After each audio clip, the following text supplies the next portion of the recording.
안녕하세요. 볼링을 좋아하는 30대 여자입니다. 볼링을 좀 쳐보신 분들이라면 스페어 처리라는 말을 들어보셨을 텐데요. 아깝게 남은 핀들을 두 번의 기회 중 다음번에 모두 넘어뜨리는 기술이죠. 스트라이크보다도 어려운 게 바로 이 스페어이고, 스페어 처리에 능숙하다는 건 그만큼 볼링볼을 컨트롤하는 능력이 뛰어나다고 할 수 있겠네요. 스트라이크는 초보자라도 초반에는 운이든 타고난 감이든 칠 수 있습니다. 그런데 이 스페어 처리는 오랫동안 공을 굴려봐야 점점 손의 감각이 익어가는 기술이죠. 그런데 인간관계라는 건 좀 다르더라고요. 저는 볼링을 좋아하는 만큼 젊었을 때 시간만 나면 공만 굴려서 스페어 처리도 잘하거든요. 하지만 아무리 시간이 갈수록 삶의 나이테가 생겨도 사람 보는 눈만큼은 사람을 만나는 만큼 늘지 않더라고요. 자연히 떨어져 나가는 관계도 있고 또 정말 이건 아니다 싶어서 이미 깊게 맺은 관계를 내 스스로 끊어내는 걸 보면요. 분명히 제 실력으로 바로 처리할 수 있었는데 그저 정으로 책임감으로 모른 척하던 남은 볼링핀 하나가 있었거든요. 그걸 이번에 도저히 제가 두고 볼 수 없어져서 단번에 스페어 처리를 해버렸네요. 20대 후반에 주말까지 반납해가며 나가던 볼링 모임이 있었어요. 같은 지역에서 마음 맞는 사람끼리 모여서 팀을 나눠서 주말마다 그날 회식비를 걸고 시합을 했죠. 회사 생활에 지친 제게 순수한 스포츠 정신을 느낄 수 있게 해주고 경기에서 진 날에는 조금 더 나아지고 싶은 가능성을, 경기에서 이긴 날에는 엄청난 카타르시스를 제게 주었습니다. 또 그곳에서 사랑도 찾기도 했고요. 저보다 4살 많은 남자였어요. 같은 팀이 되면 그렇게 든든할 수가 없고 다른 팀이 되면 서로를 적당히 자극해서 더 흥미진진한 경쟁을 할 수 있는 그런 사람이었죠. 승부욕이 엄청 세서 그 사람과 상대편이 되면 저까지 온 힘을 다해서 공을 굴렸었네요. 처음에는 같은 모임에 있어서 분위기 메이커 역할을 하고 재밌는 사람이라고 생각을 했어요. 근데 모임을 시작하고 석 달 정도 지났을 때 뭔가 묘한 기류가 흘렀어요. 아, 미연 씨, 라인 밟은 것 같은데? 에? 안 밟았어요. 내가 봤어. 미연 씨 파울. 안 밟았어요. 내가 옆에 있어서 봤는데. 아이, 종규 씨 누구 편이야? 왜 상대팀 편을 들어요? 이건 편 들고 말고가 아니라 안 밟은 게 맞으니까 그렇죠. 우리 깨끗하게 경기합시다. 시간이 갈수록 남자는 제 편의를 봐주는 행동이나 말을 했어요. 볼링장에서 제 신발 사이즈를 기억해뒀다가 먼저 받아 놔준다던가 제가 즐겨 쓰는 공을 미리 기억해서 빼두기도 했고 제 팀이 된 사람과 일부러 팀을 바꿔 저와 같은 팀이 되기도 했네요. 원래 모임에서만 만나고 개인적인 연락도 안 했는데 먼저 잘 들어갔냐, 나중에 회식은 어디서 하자, 무슨 음식을 좋아하냐 등등 먼저 연락을 해서 이것저것 묻는 것도 늘었습니다. 그렇게 점점 마음이 맞기도 해서 따로 만나는 것도 빈번해졌고 서로 마음을 확인하고 연애를 시작했어요. 그때부터는 모임에 나가서 볼링을 치는 것보다 둘이서 볼링을 치는 시간이 늘어났고요. 둘이라서 서로 경쟁을 해야 했지만 그게 나름 티격태격하는 게 참 재밌더라고요. 서로 소원 들어주게 내기를 하기도 했었고요. 거의 1년 정도 만나다가 남자가 볼링장을 하나 빌려서 제게 프로포즈를 했어요. 텅 빈 볼링장에서 어리둥절해 있는데 남자는 본인 인생의 스트라이크가 바로 저라고 하면서 책임지고 결혼해달라고 하더군요. 지금 생각하면 유치하기 짝이 없는 말인데 그때는 왜 그렇게 가슴이 떨렸는지. 그렇게 저도 프로포즈를 받아들였고 결혼까지 하게 됐습니다. 저는 결혼 전에 남편에게 제가 살아온 환경이나 부모님 얘기를 많이 했었거든요.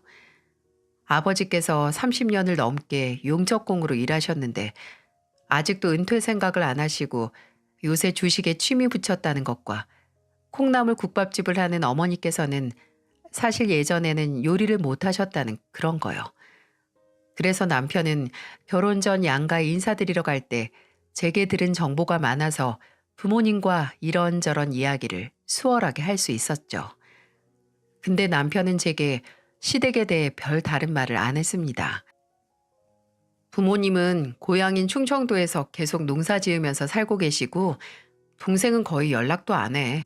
걔도 서울에 올라와서 취직해서 살고 있긴 한데 그놈은 나랑은 어려서부터 사이가 영 대면대면해서. 어머, 왜? 뭐 그냥 성격이 안 맞는 거지, 성격이. 이렇게 뭐든 그런 거지 뭐 하면서 넘어가서 시댁에 대한 정보가 부족했어요. 근데 처음 시댁에 인사를 드리러 갔을 때 처음 든 생각은 대체 왜 남편이 부모님에 대한 얘기를 안 했을까? 이렇게 좋은 분들인데 였습니다. 시어머니도 시아버지도 너무 유쾌하시고 자상한 분들이셨어요. 시댁은 깔끔한 양옥집이었는데 두 분 모두 대문 앞까지 나오셔서 저희를 기다리고 계시더라고요. 아이고, 반가워요. 먼 길 오느라 힘들었죠? 어서 들어와서 짐 풀어요. 시어머니는 저를 보자마자 아주 푸근하게 포옹을 해주셨습니다. 시아버지께서도 제게 잘 왔다며 제 손에 있는 짐을 들어 옮겨주셨고요. 시어머니는 제가 고기를 좋아한다는 걸 들으시고 마당에 있는 평상에 아예 상을 차리고 시아버지는 그 옆에서 숯불을 피워서 고기를 굽기 시작하셨죠. 아침 일찍 출발해서 배가 텅 비었겠네. 그래, 일단 젓가락부터 들어요. 우리가 말 안 시킬게. 그래, 일단 먹어요, 먹어. 거기 있는 거 다 오늘 이 사람하고 나하고 아침에 밭에 나가 뽑은 것들이야. 상추도 치커리도 파도 고추도 우리가 직접 딴 거니까 더 맛있을걸? 어서 들어요, 어서. 시댁에 인사를 드리러 온 것보다는 마치 시골 할머니 댁에 놀러 온 기분이었어요. 시부모님은 제가 너무 말랐다고 평소 일하느라 바빠서 안 챙겨 먹는 거 아니냐고 하시면서 삼겹살과 목살, 항정살을 종류별로 다 구워서 아주 산을 만들어 주셨어요. 또 그냥 피부가 흰 것뿐인데 어디 아픈 것 아니냐고 걱정도 해주시고 저를 약간 손녀처럼 그렇게 소중히 대해주시는 느낌이었죠. 그래서 그런지 잔뜩 긴장한 마음이 풀려서 저도 해실해실 웃으면서 이것저것 잘 받아먹고 처음 시부모님 만나는 날 흥에 넘쳐서 알딸딸하게 취하기까지 했네요. 근데 그렇게 흥에 취한 상태에서도 좀 이상한 점이 눈에 들어오더라고요. 제게는 말까지 높이시면서 이것저것 묻고 말을 붙이는 시부모님께서 이상하게도 제 옆에 남편에게는 별 다른 말을 시키지 않는 거예요. 제가 알기로는 남편도 고향에 오랜만에 온 거라고 들었는데 오랜만에 만난 부모와 자식처럼은 안 보였어요. 정말 간혹 시부모님께서 먼저 남편에게 말을 꺼내시면 남편은 단답으로 대답할 뿐이었어요. 너 그 차 파는데 아직 다니냐? 그렇죠 뭐. 그래, 그럼 되었다. 이런 식의 대화요. 처음엔 몰랐는데 시부모님과 남편의 대화 패턴이 눈에 들어오자 점점 신경 쓰이기 시작했어요. 근데 그 이유를 알 수 있었어요. 예정된 시간보다 식사 자리가 길어졌고 저도 남편도 술이 들어간 상태라서 시부모님께서 하루 자고 가라고 하셨거든요. 시어머니께서는 제게 편한 옷을 주셔서 씻고 나오니까 남편은 잠깐 담배 핀다고 밖에 나가고 시아버지께서는 먼저 주무셔서 시어머니와 저만 남게 됐죠. 시어머니가 제게 자기 전에 먹으면 시원하다고 배를 깎아주셔서 이미 꽉 찬 속에 배 한 조각을 밀어넣고 있는데 시어머니가 그러시더라고요. 종규 좀 어때요? 네? 뭐가요? 아니, 서울서 잘 사나 해서 지금 하는 일은 괜찮다고 해요. 아, 중고차 매매요? 네, 언젠가 본인 사업하고 싶다고 하긴 하는데 영업이나 판매가 적성에는 맞나 봐요.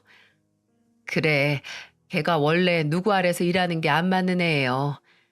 아유, 그렇게 하기 싫다고 하던 일 그나마 지금까지 버틴 게 나는 우리 미연 씨 덕분이 아닌가 싶네.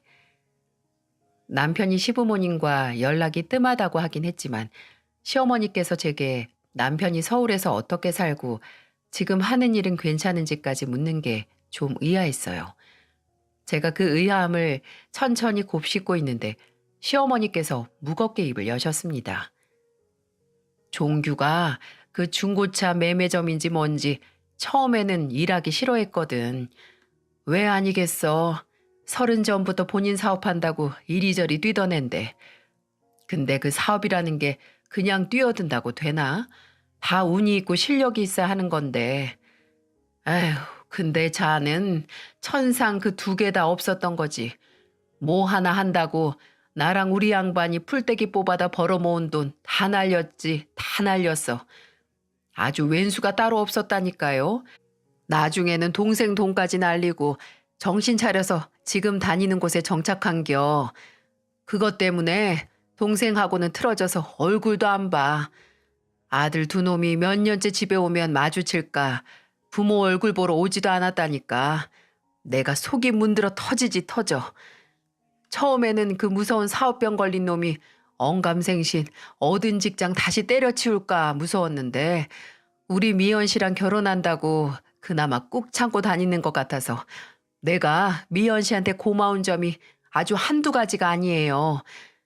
이렇게 오랜만에 왼수, 아니 아들놈 얼굴도 보고 미연 씨 부족한 거 많은 아들이지만 내가 좀 잘 부탁해요.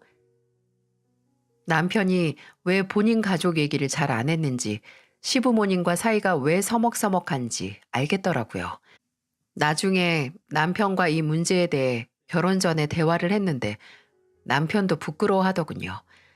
좀 더 나은 삶을 위해 도전했던 일이 모두 실패로 끝나서 수치스럽고 또 좌절했다고요. 과거에 대한 변명을 하고 싶지 않지만 정말 반성 많이 했고 그때만큼 책임감 없는 행동은 이제 앞으로 절대 안 한다고 제게 말했습니다.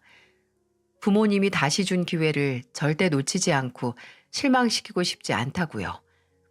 남편은 시부모님과의 관계는 저와의 결혼을 계기로 조금 회복을 했지만 틀어진 동생과는 어려워 보이더군요. 저희 결혼식에 참석하긴 했는데 식사도 하지 않고 그냥 가버렸습니다. 이후에 남편은 결혼 전 제게 했던 약속처럼 정말 성실하게 살았어요. 다른 생각은 안 하고 본인이 일하는 곳에서 입지를 다지고 가능성이 보장된 노력을 했습니다. 결혼하고 1년이 지나 첫째가 생겼을 때도 남편은 부모가 된다는데 큰 책임감을 느끼고 열심히 일을 했어요. 근데 왜 사업병이 병이고 그게 불치병인지 알겠더라고요. 제가 둘째를 낳은 지 얼마 지나지 않았을 때 남편이 제게 조심스럽게 말을 꺼냈습니다. 여보, 나 내 매장 한번 내고 싶어. 남편은 지금까지 중고차 매매점에서 일한 경험을 살려서 본인의 매장을 내고 싶다고 하더군요. 저는 처음에는 극구 반대를 했습니다.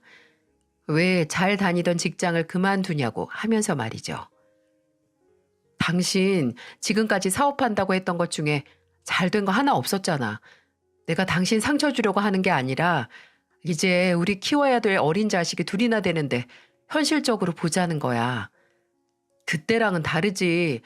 내가 몇 년간 갈고 닦은 노하우랑 실력, 연줄 가지고 시작하는 일이니까 지금 나 고정적으로 찾는 고객이나 그 고객들이 여기저기 소개시켜 주기도 하고 그 성과급 받으니까 내가 내 매장 차려서 돈 버는 게 더 낫지 않겠어?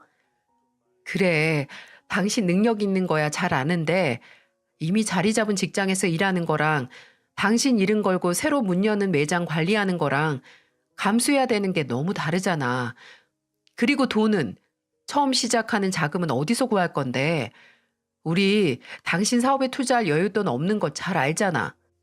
나 퇴직금이랑 또 어머니 아버지께 여쭤봤는데 뭐? 어떻게 어머님이랑 아버님께 또다시 손을 벌려?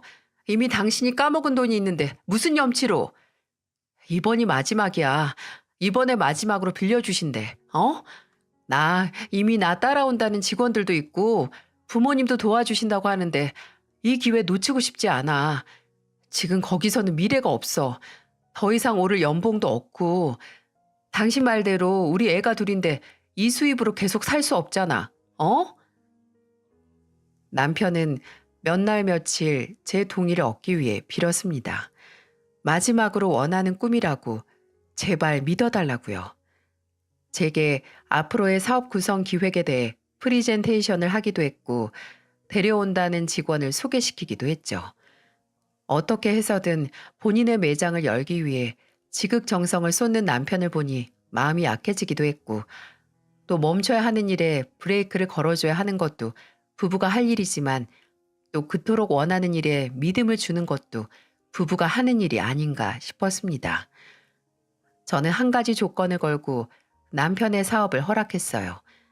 바로 처음 시작하는 사업 자금 이외에 더 이상 돈을 끌어오지 않기로요. 만약 사업을 시작한 이후에 돈이 필요할 때는 남편의 선에서 끝내고 저나 다른 사람들에게 돈을 빌려 끌어오지 말고 그냥 접으라고 말이죠. 용족공이자 알아주는 구두쇠 아버지 아래서 자라온 저는 세상에서 돈 무서운 줄 너무나 잘 알면서 자랐거든요. 제 조건에 남편은 일단 허락을 했다는 것에 기뻐서 고맙다고 절대 실망시키지 않겠다고 했습니다. 그래서 남편은 여기저기에서 끌어온 돈과 본인의 퇴직금 또 시부모님께서 마지막으로 빌려주신 돈으로 본인의 매장을 열었어요. 그 꿈의 매장을 말이죠. 근데 꿈이 왜 꿈인 줄 아시나요? 허황되고 또 이루어지지 않기 때문이죠. 처음에는 아무 문제가 없었습니다. 남편은 마치 새로운 날개를 단 사람처럼 밤이든 낮이든 나가서 일을 했어요. 고객 유치한다고 이것저것 안 하는 일이 없었고 직원들 사기 충전한다고 회식이나 보너스도 많이 줬죠. 근데 그런 노력에도 풀리지 않는 일은 풀리지 않는 일이었네요. 처음에는 오픈했을 때 직원이 하나둘 그만두는 걸로 시작했습니다. 아휴, 이렇게 그만둔다고 하면 어떡해. 내가 너희한테 어떻게 했는데. 아니, 아니 뭐? 아 잠깐만. 그 인간이 뭐라고 했다고? 땀을 삐질거리면서 통화를 하는 남편은 알고 보니까 원래 일하던 곳에서 그 직원들에게 더 높은 급여를 약속했다고 하더라고요. 처음부터 남편이 본인 매장으로 직원을 빼돌렸다는 걸 알고 앙심을 품은 거죠. 그 후에도 나쁜 일은 계속 겹쳐서 일어났습니다. 남편의 매장에서 침수차 의혹이 나온 차를 사간 고객이 고소를 한다, 뭘 한다 해서 한 차례 소동이 있었고요. 그 소문이 나서 매출은 아예 바닥을 쳤어요. 아무리 남편이 좋은 영업사원이었다고 해도 좋은 대표, 좋은 사장이 되는 건 전혀 다른 얘기인 겁니다. 매장 문제만 있는 것도 아니었어요. 분명 돈이 잘 벌릴 때도 있었죠. 근데 남편은 거기서 만족하지 못하고 다른 곳에 또 눈을 돌렸어요. 주식이나 코인 같은 곳에 관심을 갖더니 참나 크게 혼쭐이 났죠. 마치 빛을 보고 달려드는 불나방이었습니다. 원래 주식 같은 건 인내심이 중요하잖아요. 근데 남편은 그 참는 걸 잘 못했어요.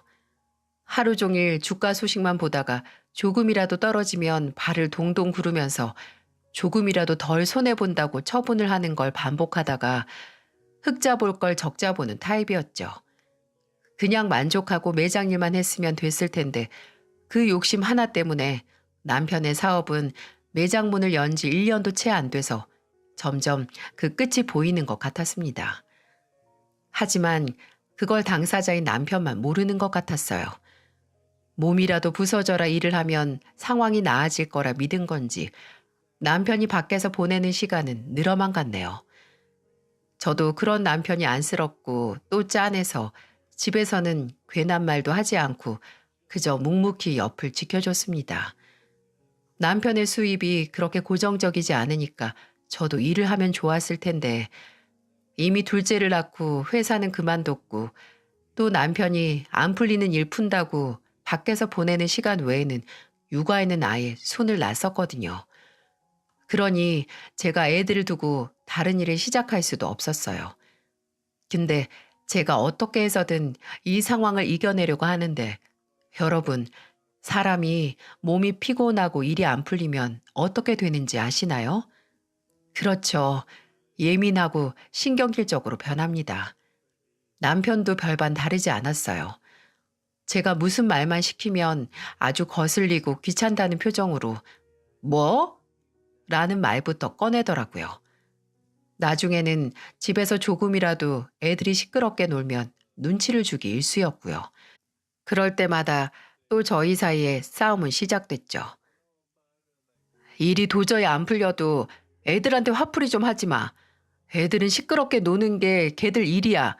근데 그걸 조금 거슬린다고 조용히 하라고 눈치 줘야 돼? 내가 눈치를 주기 무슨 눈치를 줘? 그리고 애들이 시끄럽게 굴면 당신이 좀 조용히 하라고 훈육을 해야지. 그저 오냐오냐 하기만 하는 게 더 문제 아니야? 좀 조용히 놀라는 말을 꼭 화를 내야 하냐는 거야. 당신 피곤하고 힘든 거 잘 아는데 지금 해진 저녁도 아니고 낮이야, 낮. 당신 일 안 풀리는 거 내 탓도 아니고 애들 탓은 더더욱 아니야. 화풀이할 번지수 잘못 찾았다고. 제가 이렇게 말하면 남편은 신경질적인 소리를 내면서 그냥 집을 나가버렸어요. 남편이 호기롭게 시작한 사업이 기울면서 저희의 생활 패턴은 늘 이랬습니다. 그리고 몇 달 지나지 않아 남편은 드디어 한계에 이른 것 같았어요.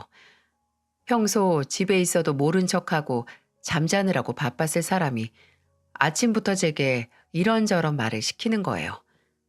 아니나 다를까 목적은 따로 있었습니다.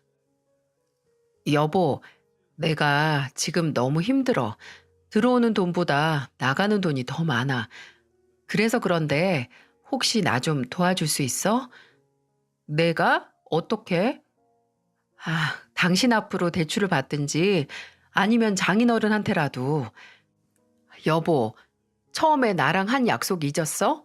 이 사업할 때 돈 필요해도 나나 다른 사람한테 돈 안 끌어온다고 했잖아. 차라리 접는 걸로 하자고. 그러게 왜 주식 같은 데 손까지 대서. 내가 이럴 줄 알았나? 당신은 왜 그렇게 쉽게 말해? 당신 일 아니라고 이러는 거야? 이게 어떻게 내 일이 아니야? 당신 사업은 내 일이야. 당신이 버는 돈으로 우리 가족이 먹고 살고, 당신이 일하느라 나가 있을 때, 아니 집에 있을 때도 내가 우리 애들 키우고 있는데 어떻게 당신 일이 내 일이 아니야? 그래, 그래 맞아. 당신 일이기도 해. 그럼 당신이 좀 도와줄 수도 있잖아. 난 이미 내 앞으로 된 신용대출이 많아서 받을 수 있어도 못해. 우리 약속했잖아. 막말로 내 앞으로 대출을 받아도 그 이자랑 원금은 어떻게 갚아? 빌린 돈으로 당장 사업이 잘 된다는 보장도 없는데 나중에 상황이 더 안 좋아지면 그냥 빚만 더 느는 거잖아. 그럼 장인어른이나 장모님은? 장인어른 은퇴도 얼마 안 남으셨는데 퇴직금이나 아니면 장모님 가게 앞으로다. 어떻게 우리 부모님 노후자금까지 건드리려고 해? 시어머니랑 시아버지 노후자금 날린 걸로 끝내. 더 이상 일 크게 만들지 말고. 여기서 더 나아지지 않을 것 같으면 그냥 매장 정리하자. 그 돈으로 일단 빚 일부 갚고 다른 매장에 취직해서 다시 시작하자고. 너 진짜 너무한다. 그리고 네 친정도. 진짜 내가 이렇게 힘들어하는데 도와주는 사람 하나 없어. 아니 그렇게 아까워? 아니면 정말 그 정도의 돈이 한 푼 없는 거야? 당신 집에서는 사위 도와줄 그 한 푼도 줄 수가 없대? 어? 남편은 도무지 제 말을 듣지 않았어요. 당장 눈앞에 있는 저나 애들보다는 본인 매장을 더 포기 못하는 사람 같았죠. 그 후 남편은 자주 저를 매정하다고 탓했습니다. 하지만 저는 지금 제가 브레이크를 걸어야 할 때라고 생각을 했어요. 이대로 그냥 무조건적으로 남편을 믿으면 저희 가족 모두 다시 빠져나올 수 없는 곳으로 가라앉을 것 같았거든요. 제가 대출을 받고 저희 친정의 돈을 빌린다고 해도 거의 90% 아니 99%의 확률로 그 돈은 갚을 수 없는 돈이 될 테니까요. 매일 남편이 돈벌레 마냥 돈돈거리며 집안에서 가족들에게 눈치를 줄 때 저희 친정아버지 생신이 다가오고 있었어요. 저는 조금이라도 벌어진 간격을 좁힐 생각에 남편에게 오랜만에 아버지 생신 겸 해서 친정에 가서 다 같이 식사를 하면 어떨까 하고 물었어요. 그날이 좀 더 특별했던 게 생신이자 또 아버지께서 은퇴를 하신 기념이기도 했었거든요. 솔직히 저는 남편이 피곤하다, 시간 있으면 그냥 매장 나간다 하고 거절할 줄 알았는데 남편은 흔쾌히 그러자고 하더라고요. 그렇게 가족들 다 같이 친정으로 갔습니다. 제가 일부러 저희 집 재정 문제에 대해 부모님께 한마디 말도 안 해서 부모님께서는 아무것도 모르고 그저 오랜만에 만나는 딸네 가족을 환영해 주셨죠. 아버지가 평소 좋아하시는 아구찜과 과메기로 식사를 하고 식사 자리가 점점 길어져서 나중에는 보쌈까지 주문해서 술까지 마시게 됐어요. 남편도 그날은 평소와 다르게 기분도 좋아 보이는 게 기분 전환을 위해 노력한다는 느낌을 받았네요. 그런데 술이 한 병, 두 병 늘고 저도 부모님도 좋은 날이라 알딸딸하게 취했는데 남편이 좀 과하게 취한 느낌이었어요. 제가 너무 많이 마시는 것 같아서 잔을 치우려고 해도 계속해서 마시더라고요. 그러다가 술이 웬수, 아니, 이번에는 그냥 남편 자체가 웬수였습니다. 남편은 풀어진 혀로 부모님 앞에서 신세 한탄을 하기 시작했네요. 아휴, 장인어른, 장모님, 저 정말 너무 힘듭니다. 어머, 장서방, 많이 취했네. 그래, 장서방, 뭐가 그렇게 힘들어? 저 진짜 죽을 둥 살둥 노력했는데 상황이 전혀 나아지질 않네요. 여보, 일단 물 좀 마셔, 물. 미연아, 요새 장서방 매장 일이 잘 안 되냐? 아, 그런 거 아니에요. 아니긴 뭐가 아니야. 여보, 당신은 그렇게 날 도와주기가 싫어? 어? 장인어른, 저 안 되는 거 맞습니다. 맞아요. 그래서 이 사람한테 제발 장인어른이랑 장모님한테 도와달라고 말을 하자고 해도 도통 들어주질 않네요. 아, 여보, 그만하라니까. 그래, 장서방. 일단 지금은 자네가 너무 취했으니까 자고 내일 맨정신으로 다시 얘기해. 저도 부모님도 너무 취한 남편을 일단 진정시키려고 하는데 남편은 갑자기 저희 부모님 앞에 무릎을 꿇더니 뻘겋게 익은 얼굴을 들어서 말을 했어요. 저 좀 한 번만 살려주십시오. 제가 염치가 있어서 많이 안 바라겠습니다. 딱 1억만 저 빌려주시면 제가 정말 1년 안에 다 갚도록. 그만 안 해? 지금 뭐 하는 짓이야? 나랑 약속했으면서 어떻게 이렇게 우리 부모님 앞에서 추태를 부려? 당장 안 일어나? 빨리 일어나. 일단 일어나. 나가서 바람 좀. 이거 안 놔? 처음부터 네가 제대로 했으면 내가 이럴 일 없잖아. 제가 무릎 꿇은 남편을 일으키고 남편은 또 화가 나서 버티는 와중에 짝 하고 타격음이 집안에 울렸어요. 남편이 방에 말라면서 저를 떠미는 와중에 제 뺨까지 치게 된 거죠. 아니 이게 지금 뭐 하는 짓이야? 네가 뭔데 내 딸을 때려. 그것도 뻔히 보는 앞에서. 너 당장 나가. 안 나가? 그걸 보고 경악에 찬 저희 부모님은 집이 떠나가라 고래고래 소리를 질렀습니다. 아버지는 맞은 절 확인하셨고 어머니는 남편의 멱살을 잡고 말하셨어요. 능력 없어서 장인 장모한테 돈 구걸하는 놈이 뭐가 잘나서 내 딸을 때려. 너 같은 놈한테 우리가 돈은커녕 양말 한 켤레도 못 빌려준다. 당장 썩 나가. 나가서 그 썩어 빠진 머리통이나 어디서 빌려서 다시 껴. 어머니는 술에 취해 비틀거리는 남편을 끌고 현관으로 나가셨어요. 아버지까지 가세해서 남편을 현관문 밖으로 밀어내고 문을 걸어 잠그셨죠. 그렇게 남편은 핸드폰 하나만 들고 쫓겨났고 저는 그날 밤 지금까지 무슨 일이 있었는지 부모님께 다 말씀드려야 했어요. 하지만 그때도 그냥 요새 남편 매장 매출이 떨어져서 그런다. 크게 걱정할 건 없다고 말을 했네요. 괜히 부모님께서 걱정을 하지 않게 말이죠. 괜찮다는 제 말에 부모님은 미심쩍어 하시긴 했지만 남편에게 제대로 사과를 받고 앞으로 이런 일이 절대 없다는 보장을 받지 못하면 아예 갈라서라고까지 말하셨어요. 그 후 남편과 저는 약간 다시 올 수 없는 강을 건넌 사람들처럼 아슬아슬한 관계를 유지했습니다. 남편은 그때 행동에 대해 저나 부모님께 사과를 하긴 했어요. 근데 그 사과가 약간 진심이 아니라 형식적인 사과였다는 게 문제였죠. 내가 술에 취해서 잘못하긴 했는데 너도 너희 부모님도 어떻게 날 그렇게 쫓아내냐? 내가 그날 지갑 하나 없이 진짜? 아휴, 아니다. 내가 무슨 할 말이 있겠어? 그냥 내가 다 잘못했다. 그래도 앞으로 그럴 일이 없다. 술이 문제다. 술을 자제하겠다는 말을 하긴 했네요. 하지만 그 사과를 저도 다 받아들인 건 아니었습니다. 솔직히 정말 그냥 그대로 끝내고 싶었어요. 그 후로 하루에 수백 번은 더 생각했어요. 더 이상 못 참는다. 참을 일이 아니다 하고요.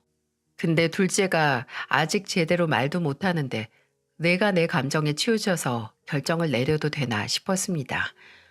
정말 자식 때문에 어쩔 수 없이 산다는 게 뭔지 그때 실감했어요. 그런데 그 결정을 내릴 수 있는데 결정적인 계기가 된 사건이 터졌습니다. 제가 바로 스페어 처리를 하게 된 사건이기도 하고요.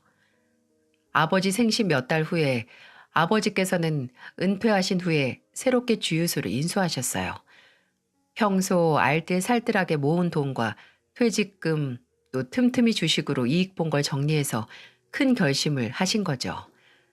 아직 한 살이라도 젊으실 때 뭐든 하고 싶다고 시작한 일이었어요. 저도 어머니도 아버지의 새로운 시작을 응원했습니다. 근데 남편에게는 따로 말하지 않았어요. 말을 했다가는 분명히 주유소 인수할 돈은 있는데 사위가 망해가는데 도와줄 돈은 없냐? 라고 말했을 테니까요. 근데 그런 제 생각이 이런 후폭풍을 불러올 줄은 생각도 못했습니다. 갑작스러운 아버지 호출에 친정으로 달려갔을 때 알게 됐죠. 그날 아버지는 아주 단호한 목소리로 저를 친정으로 부르셨어요. 저는 혹시 남편 매장 상황에 대해 아셨나 하는 마음에 긴장해서 애들을 데리고 친정으로 달려갔죠. 친정에는 아직도 분이 안 풀린 사람처럼 시근덕거리는 아버지와 착잡한 얼굴로 냉수를 들이키는 어머니가 계셨어요. 어머니는 입을 여시다 말고 갑자기 제 애들을 안방으로 데려가 TV를 틀어준 후에 문을 닫고 나오셨어요. 뭐야? 아버지 왜 그러세요? 어머니 애들은 왜? 무슨 일 있었어요? 그래, 있었지 무슨 일. 이연아, 너 당장 짐 싸서 집으로 들어와. 그리고 그놈이랑 헤어져. 이게 다 무슨 소리죠? 분명 남편이 제게 무수히 많은 일을 잘못했고 그게 현재 진행이긴 하지만 부모님께서 하시는 말이 이해가 안 갔어요. 부모님은 아직 모든 상황을 모르시니까요. 근데 상황을 모르는 건 저였습니다. 아버지께서는 화를 가라앉히는 사람처럼 숨을 훅 뱉고 그날 오전에 있었던 일을 제게 설명하기 시작하셨고 그 얘기를 다 들었을 때 분통해서 숨을 훅 뱉는 건 저였습니다. 아버지의 주유소와 남편의 매장은 그리 멀지 않았어요. 차로 한 20분 거리? 근데 어차피 평생 남편에게 숨길 생각도 아니었고 나중에 남편이 알게 되면 그때 말하기로 생각을 해서 별로 신경을 쓰지 않았네요. 근데 그날이 그날이었던 거죠. 아버지가 주유소를 인수하시고 얼마 되지 않았기 때문에 매일 나가서 일을 하셨다고 해요. 주인이 좋은 인상을 남기면 주유소 평판이 좋아지니까요. 주유소가 꽤 커서 옆에 세차장도 마련이 되어 있었는데 아버지가 잠깐 기름 넣어주러 간 사이 세차장에 들어갔던 차가 나왔는지 뒤에서 빵빵 하는 소리가 들리는 겁니다. 다른 직원들이 다 바빠 보여서 내가 얼른 창에 물기 닦아주려고 손걸레를 들고 가니까 글쎄 장서방이 거기 있더라. 언제 멈춰도 안 이상할 것 같은 고물차 안에 그놈도 나보고 놀랐는지 처음에는 눈이 땡그레졌다가 내 손에 들린 걸레랑 내가 입은 주유소 조끼를 번갈아 가면서 보더니 아주 인상까지 팍 구기는 거 아니겠냐? 근데 아버지께서는 일단 밖에서 사위를 봤으니 먼저 아는 척하면서 다가가셨다고 해요. 그날 일은 사과를 받기도 받았으니 괜히 감정 상하기 싫어서 말이죠. 그런데 먼저 다가간 저희 아버지에게 그 인간이 꺼낸 얘기가 뭔지 아시나요?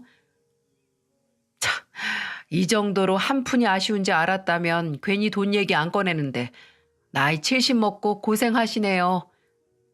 한 푼이 아쉬워? 장서방, 그게 무슨 소린가?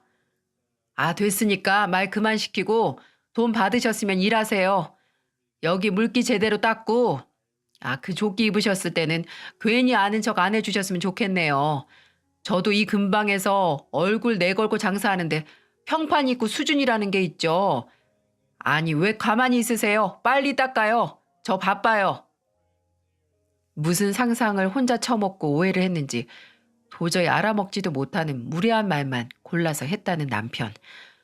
아버지는 빤히 보이는 조롱에 순간 머리 끝까지 화가 나 손에 있던 손걸레를 창밖으로 나와 있는 남편 얼굴에 던지고 그대로 남편 차 사이드미러를 발로 차서 부러뜨렸다고 합니다. 저희 아버지가 오래 용접공으로 일하시면서 붙은 근육도 상당했고 또 키도 크시고 일단 타고난 장골이 어마어마했거든요. 사이드미러 정도는 가뿐했죠. 이게 뭐 하는 짓이에요? 뭐 하는 짓이긴 건방진 놈한테 교육하는 거다. 야, 이 개념도 없는 놈아. 뭐? 이 조끼를 입고 있을 때는 아는 척도 하지 마? 평판이 있고 수준이 있어? 너 기억 안 나나 본데 너 며칠 전까지 내 앞에서 무릎 꿇고 돈 달라고 구걸했어. 그런 놈이 무슨 평판이고 수준이야? 그게 지금 무슨 상관인데요? 안 되겠다. 나 이거 이대로 못 넘어가요? 이거 당장 물어내. 물어내라고. 사이드미러 하나면 내가 70 먹고 푼돈 버느라 고생하는 사람한테 많이는 못 받겠고 30만 원. 딱 현찰 30만 원 내놓으세요. 내 계좌 알죠? 거기로 내일까지. 내일? 됐다 이놈아. 너 같은 놈이랑 하루 아니 1시간이라도 엮이고 싶지 않아. 야야 현수야. 가서 사무실 금고에서 30만 원 가져와. 빨리. 배상을 하라 고래고래 소리 지르는 남편을 당장 주유소에서 내보내기 위해 아버지는 직원을 불러 돈을 가져오라고 했고 이때부터 남편 얼굴이 어리둥절하게 바뀌었다고 해요. 아버지를 비웃으면서도 뭔가 싶어 상황을 파악하려고 하는 그리고 남편의 표정은 돈을 가져온 직원이 아버지를 부르면서 완전히 무너졌죠. 사장님, 여기 사장님? 그래 이놈아. 내가 여기 사장이고 여기 그렇게 네가 원하던 30만 원이나 받아라. 아버지는 남편 앞에 돈다발을 그냥 던졌고 남편은 발치에 떨어진 돈을 줍지도 못하고 멍청하게 서 있었다고 해요. 그러다가 정신이 번쩍 든 건지 갑자기 아버지에게 다가와 안절부절해서 말까지 더듬으며 말을 했다고 합니다. 장인어른, 대체 언제 여길 인수하신 거예요? 네? 아니, 이럴 돈이 있었으면 진작 뭐 이 자식아. 네 구멍난 장부 메꿔주지 뭐 했냐고? 나는 구멍난 독에 물 붓는 취미 없다. 심지어 너같이 인성까지 너덜너덜한 놈 내가 뭘 보고 10,000원 한 장을 빌려주겠냐? 아유, 장인어른, 제가 알았으면 절대. 알면 뭐가 달라져? 내가 이 집 사장이든 차를 닦는 직원이든 네 놈 장인어른인 거는 변함이 없는데 그런 나한테 그저 돈 하나에 눈이 멀어서 태세 전환하고 네가 나 무시한 게 없는 일이 되냐? 돈 받았으면 그냥 남의 영업장에서 꺼져 이놈아. 얘들아, 얘 빨리 차 빼서 나가게 끌어내라. 어? 아, 한 푼이 아쉬운 거 너니까 바닥에 있는 놈 말끔하게 주워가. 남편은 세상 처량한 얼굴로 바닥에서 돈을 주운 후에 직원들에게 떠밀려 아버지의 주유소에서 쫓겨났다고 합니다. 아버지는 말을 마치시면서 갑갑한 표정으로 제게 아무리 지금까지 너한테나 애들한테 좋은 남편, 좋은 아빠라고 해도 상관없다고. 그렇게 사람 직업이나 돈을 보고 무시하는 인성 개차반인 놈이 내 딸이랑 내 손주를 키우는 꼴 더는 못 보시겠다고 이혼을 하라고 하셨어요. 저는 부들부들 떨다가 차갑게 식은 머리를 제대로 가누고 말했습니다. 어차피 저나 아이들한테도 좋은 남편이고 좋은 아빠 아닌 지 꽤 오래됐다고요. 그리고 그대로 애들은 친정에 맡긴 후 집으로 갔습니다. 드디어 거슬리고 거슬리던 볼링핀을 스페어 처리할 때였거든요. 집에 가니까 당연히 남편은 집에 안 들어와 있더군요. 12시가 다 돼서 들어오더라고요. 그리고 이미 차갑다 못해 시리게 식은 제 얼굴을 보고 남편도 착잡한 얼굴로 한숨을 푹 내쉬었습니다. 들었어? 아, 나도 진짜 몰라서 그런 거야. 몰라서. 몰랐으면 머저리처럼 우리 아버지 주유소 직원이라고 착각해서 개무시한 게 용인 되냐? 아, 따지고 보면 이게 다 당신 탓이잖아. 나한테 미리 말을 했으면 이럴 일도 없었고. 아니, 왜 말을 안 했냐? 내가 장인어른 찾아가서 돈 좀 나눠달라고 할까봐 무서워서 그랬냐? 그렇기도 했지. 근데 우리 아버지가 뭘 하든 돈이 얼마 있든 그거 멋대로 오해해서 당신 행동이 바뀐 거면 그건 당신 문제지. 나나 우리 아버지가 아니라. 안 그래? 그래. 말은 쉽지. 말은 쉬워. 아니, 다시 생각해봐. 오히려 잘 됐어. 당신 아버지 그 정도 재력 되면 당신이 말 잘해서 우리 가족 구할 수 있는 거야. 장인어른한테 나 좀. 너 좀 뭐? 살려달라고? 돈 빌려달라고? 싫은데? 지금까지 본인 부모님 전 재산 몽땅 날린 당신을 뭘 믿고 구해줘? 진짜 차 팔다가 염치까지 팔아먹었니? 다 됐고 나 이런 말도 안 되는 소리 들으려고 온 거 아니야. 당신을 내 인생에서 아예 없애려고 온 거야. 우리 여기서 갈라서자. 그냥 나 없이 마음 편하게 마음껏 사업 말아 먹어. 와, 너 웃긴다. 그전에는 가만히 있다가 내 사업 망하니까 바로 뒤돌아서냐? 이게 가족이야? 살기 좀 어렵다고 버리는 게 가족이냐고. 난 당신이 사업한다고 매장 연다고 했을 때 진즉에 버렸어야 해. 보장도 안 된 미래에 담보로 우리 가족 목숨 걸었을 때 버렸어야 한다고. 저는 절대 이혼 못한다 매달리는 남편을 무시하고 미리 간단하게 챙긴 저와 아이들의 짐을 들고 집을 나와버렸습니다. 그대로 친정으로 향했어요. 그리고 당연한 수순으로 이혼 준비를 했죠. 변호사를 만나고 지금까지 제 결혼 생활이 얼마나 숨막히고 아슬아슬한 줄타기 자체였는지 사업병에 걸려서 부모도 망하게 한 인간이 나와 애들까지 파국으로 가기 전에 빠져나왔다는 걸 정말 길게 설명하고 입증해내야 했어요. 그걸 설명하는 과정이 참 후련하면서도 좀 아프더라고요. 마치 곪은 상처에서 커다란 가시를 빼내는 것 같았죠. 이혼 과정에서 남편은 제가 아니라 저희 친정 아버지를 찾아갔어요. 참 속보이죠. 돈 냄새 나는 사람을 찾아간 겁니다. 본인이 배를 까뒤집어 복종해야 하는 사람을 찾아간 거죠. 아버지 주유소에 찾아와 냅다 그 값싼 무릎 꿇은 남편은 아버지에게 제발 제 마음을 돌려 이혼을 막아주고 또 죽어가는 본인 사업도 살려달라고 빌었어요. 나중에 아버지 주유소 사무실 CCTV를 확인했는데 정말 가관이더라고요. 화면 속에서 아버지는 한참을 혼자 떠드는 남편을 바라보다 갑자기 일어나서 남편의 머리로 먹던 물을 끼얹었어요. 화면을 본 제가 놀라서 아버지에게 대체 무슨 말을 했길래 그러셨냐 하니까 아버지께서는 심드렁한 얼굴로 말하셨어요. 지한테 돈 빌려주는 게 장인어른 딸이 사는 길이라고 하더라.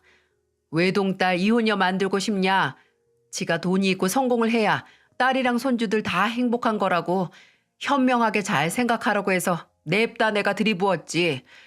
그리고 너 같은 게 천이 있고 억이 있어도 내 딸 행복하게 못 해준다고. 그냥 내 딸 인생에서 아예 빠져주는 게 최선이다라고 폭포 아래서 도 닦는 기분으로 이 물이나 맞고 정신 차리라고 했다. 나 참, 지금 말하면서도 어이가 없네. 어쩌다가 저런 놈이 나타났냐? 그러게나 말입니다. 저는 아버지의 말을 듣고 생각했어요. 정말 어쩌다 아버지에게 물세례를 맞은 전 남편은 다행히 이혼 소송 내내 잠잠했습니다. 제게 유리하게 판정된 재산 분할 결과에 대해 항소한다고 난리를 부릴 때 빼고 말이죠. 하지만 그게 먹힐 일이 있나요? 저는 이혼을 했고 그 후에는 계속 친정에서 부모님과 아이들과 살고 있어요. 아이들은 아버지가 없다는 공허함보다는 더 이상 집에서 눈치를 보지 않고 편하게 생활할 수 있다는 게 더 크게 느껴졌나 봅니다. 첫째가 더 이상 아빠 화난 거 안 봐도 되냐고 제게 물었을 때 마음이 참 아팠어요. 좀 더 빨리 그 상황을 끝내고 저와 제 아이들을 구하지 못했을까 하는 생각에 괴로웠습니다. 최선의 선택에 집착을 하다 때를 놓치고 상처가 깊어진 거죠. 이혼 후에 불행인지 다행인지 전 남편은 단 한 번도 양육비를 보내지 않았지만 또 연락도 일체하지 않았어요. 그래, 차라리 이게 낫다고 생각하는 와중 딱 한 번 이혼 후에 전 남편에게 연락이 온 적이 있답니다. 바로 합의금을 빌려달라는 부탁을 하기 위해서요. 이혼 후에 전 남편은 얼마 안 있어 대출금을 갚기 위해 끝내 매장을 정리했고 음주운전으로 적발돼서 면허까지 취소됐다고 제게 장황하게 설명하더군요. 그 상태로 또 운전대를 잡았다가 결국 사고까지 내서 다른 사람을 다치게 만들었다고 울면서 얘기를 하는데 가해자 주제에 참 눈물도 많죠? 근데 그 당시 돈이 없어서 보험료를 몇 달 이상 밀려서 합의금도 보험사에 청구를 못해서 그 돈 못 마련하면 감옥 간다고 그 돈을 빌려달라고 제게 연락을 했던 거였어요. 분명 이혼할 때 그 인간의 모습이 그 인간의 밑바닥이라고 생각했는데 놀랍게도 아니었더라고요. 저는 너는 왜 이렇게 살면서 빌리는 게 많아? 심지어 갚지도 않으면서 누구한테 빌릴 생각하지 말고 가지고 있는 몸뚱이 하나라도 써서 책임져. 이렇게 말하고 전화를 끊어버렸어요. 그 후 몇 주 안 돼서 전 남편이 합의금을 못 내 실형을 살게 됐다는 소식을 들었네요. 아마 전 남편이 태어나서 처음으로 본인이 벌인 일을 본인 스스로 책임진 게 아닌가 싶네요.